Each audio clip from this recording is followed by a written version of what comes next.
Da Nang शहरात आपलं स्वागत आहे. ही सिटी सेंट्रल व्हिएतनाममध्ये येते.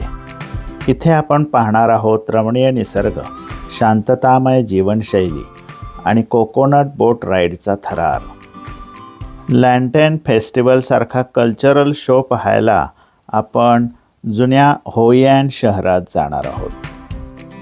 तसेच संपूर्ण जगात न पाहिलेली अशी अप्रतिम सुंदर बुद्धांची स्त्री रूपातली मूर्ती इथेच आहे. लोभसवाणे मोरपंखी समुद्रकिनारे आपल्याला भुलवतात. तर फ्रेंड्स, व्हायब्रंट आणि कल्चरल गोष्टींचा संगम असणाऱ्या या निसर्गरम्य शहरात आपले स्वागत आहे. अगदी पहाटे 4 वाजता हो चिन मिन सिटी सोडून आम्ही डोमेस्टिक एअरपोर्टला आलो आहे.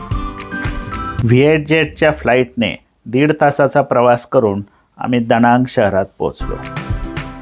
पेईंग गेस्ट म्हणून ज्यांच्याकडे राहणार आहोत त्यांच्या घरी बॅगा ठेवायला आता जातोय. पेडल लॉकमधील किल्ली घेऊन आम्ही रूममध्ये प्रवेश केला आहे. मालकीन बाईंनी रूम अगदी कलात्मक पद्धतीनं सजवली आहे. या छोट्याशा किचनमध्ये आम्हाला आमचा स्वयंपाक पण करता येईल. बॅगा ठेवून वेळ न घालवता आम्ही लगेच चाललो आहे आमच्या पहिल्या डेस्टिनेशनकडे. रूमपासून अगदी 6 किलोमीटर अंतरावर आहे लेडी बुद्धा नावाचे ठिकाण. भगवान गौतम बुद्धांना सुंदर अशा युवतीच्या रूपात सर्वप्रथम आम्ही इथे पाहिले. तथागतांचे हे विलोभनीय रूप मनाला चिरंतन शांती देते. तिथून अगदी थोड्याच अंतरावर आहे आपले दुसरे डेस्टिनेशन मार्बल माउंटन. लाईमस्टोनमध्ये नैसर्गिकरित्या तयार झालेल्या या गुहांमध्ये गौतम बुद्धांचे शिल्पे कोरलेली आहेत. डोंगराच्या अंतर्भागात खालीपासून अगदी वर टोकापर्यंत 3 मजले म्हणता येतील असे 3 टप्पे करण्यात आलेले आहेत. पावसाळ्यात इथून वरून कोसळणाऱ्या जलप्रवाहांमुळे या गुहांचे स्वरूप अजून खुलून दिसते. इथे आहेत व्हिएतनामच्या आजपर्यंतच्या राजांची शिल्पे. पापकर्मे केल्यावर नरकात काय यातना दिल्या जातात त्याची शिल्पे इथे कोरण्यात आलेली आहेत. आपल्या भारतीय लोकांनी इथे येऊन आपली संस्कृती प्रस्थापित केलेली दिसते. मार्बल माउंटनपासून 30 मिनिटाचा प्रवास करून आम्ही आलोय कोकोनट बोट राईड. चलो चलो मदद के जय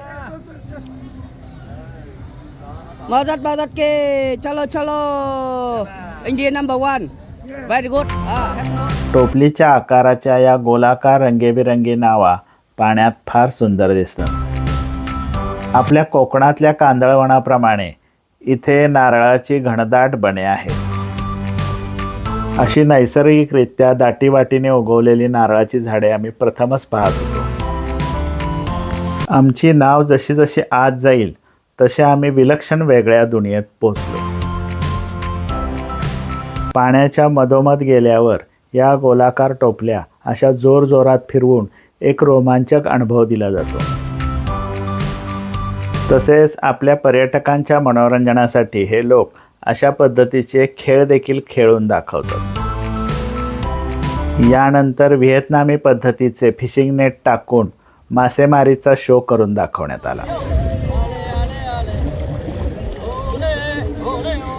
यानंतरचे आमचे डेस्टिनेशन आहे होई अँड सिटी. व्हिएतनामच्या प्राचीन संस्कृती आणि सभ्यतेचे दर्शन घडवणारे हे एक शहर आहे. बॉन नदीवरील पूल ओलांडून आम्ही शहरात प्रवेश केला. भूक लागली होती म्हणून सर्वप्रथम व्हिएतनामी स्टाईलचे इंडियन रेस्टॉरंट शोधून काढले. जेवण आटपून आम्ही इलेक्ट्रिक कारने नगर प्रदक्षिणेला निघालो. व्हिएतनामी स्टाईलची शेकडो वर्ष जुनी कौलारू घरे नदीच्या दुतर्फा वसलेली आहेत. इथे आपण मनाने सुमारे 100-150 वर्ष जुन्या व्हिएतनाममध्ये नकळत प्रवेश करतो. एका पुरातन बुद्ध मंदिरापाशी फोटो स्टॉप घेऊन आम्ही तो पॅगोडा आतून पाहून देखील आलो. सुमारे 1,500 वर्षापूर्वी बांधलेल्या या लाकडाच्या इमारती अजून जशाच्या तशा सुंदर आणि कलात्मक दिसतात. आपल्या पुरातन संस्कृतीच्या पाऊलखुणा या लोकांनी जीवापाड जपल्यात. आता आम्ही होयन शहराच्या मध्यवर्ती चौकात आलोय. इथे माझ्या मागे तुम्हाला प्रत्येक सोव्हिनियर शॉपच्या बाहेर असे रंगेबिरंगी आकाशकंदील लावलेले दिसतात. म्हणून होयन सिटीला आकाशकंदिलांचं गाव अर्थात लँटेन सिटी असंही म्हणतात. इथे पर्यटकांसाठी आकाशकंदील बनवण्याचा 1 तासाचा प्रशिक्षण वर्ग असतो. त्यात शेवटी आपण तयार केलेला एक आकाशकंदील आपल्याला सोव्हिनियर म्हणून गिफ्ट दिला जातो. वेगवेगळी आकर्षक पेंटिंग्स आणि कलात्मक हस्तकलेच्या वस्तूंनी इथले सोव्हिनियर शॉप सजलेले आहेत. संध्याकाळ होण्याची वाट पाहत समुद्रकिनाऱ्यावर टाइमपास म्हणून आम्ही एक वाळूचा किल्ला तयार केला. आता रात्र झाली आहे. आपण लँटेन फेस्टिवलला जाऊयात. आता आम्ही थुबॉन नदीच्या काठावर लँटेन बोट राईडसाठी आलो आहे. पारंपरिक रंगेबिरंगी आकाशकंदिलांनी इथल्या बोटी सजल्यात. या चिमुरडीकडून एक छोटासा दिवा घेऊन आम्ही देखील तो पाण्यात सोडला. आता आम्ही दणांगच्या सोंत्रा मार्केटमध्ये आलो आहे. जगभरातल्या पर्यटकांना या नाईट मार्केटचे आकर्षण आहे. चला तर मग आता आपण हे मार्केट प्रत्यक्ष बघूयात. इथे वस्तू विकत घेताना सांगितलेल्या किमतीच्या 50% किमतीत बार्गेनिंग करून ती विकत घेता आली पाहिजे. त्यामुळे महिला वर्गाची इथे विशेष उपस्थिती दिसते. या मार्केटमध्ये घड्याळ, परफ्यूम, कपडे, कटलरी, स्टेशनरी तसेच सोव्हिनियर शॉप्स देखील आहेत. याशिवाय व्हिएतनामच्या समृद्ध संस्कृतीचा लज्जतदार अनुभव देणारे खाण्यापिण्याचे स्टॉल देखील आहेत. केक आणि पुडिंगचे असे टेम्पटिंग प्रकार मी पहिल्यांदाच पाहिले. तव्यावर आईस्क्रीम पावभाजीप्रमाणे घोटून त्याचे रोल करून हा देतोय. गावाकडल्या जत्रेतला फुगे फोडायचा प्रकार इथे देखील आहे. तिथे शेजारीच असलेल्या या ड्रॅगन ब्रिजवर संध्याकाळी लाईट आणि फायर शो होतो. हा शो दर शुक्रवार, शनिवार आणि रविवार फक्त असतो. रात्री 9 वाजता सुरू होणाऱ्या या शोसाठी पर्यटकांची भरपूर गर्दी असते. वेस्टर्न म्युझिकच्या तालावर हा ड्रॅगन सुरुवातीला ज्वाळांचे फुटकार सोडतो. नंतर पाण्याच्या फवाऱ्याने सर्व प्रेक्षकांना ओले चिंब भिजवले जाते.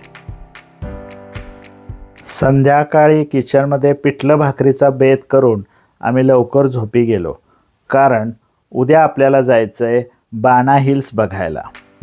तोपर्यंत स्वस्त राहा, मस्त राहा आणि आपल्या चॅनेलला सबस्क्राईब करायला विसरू नका.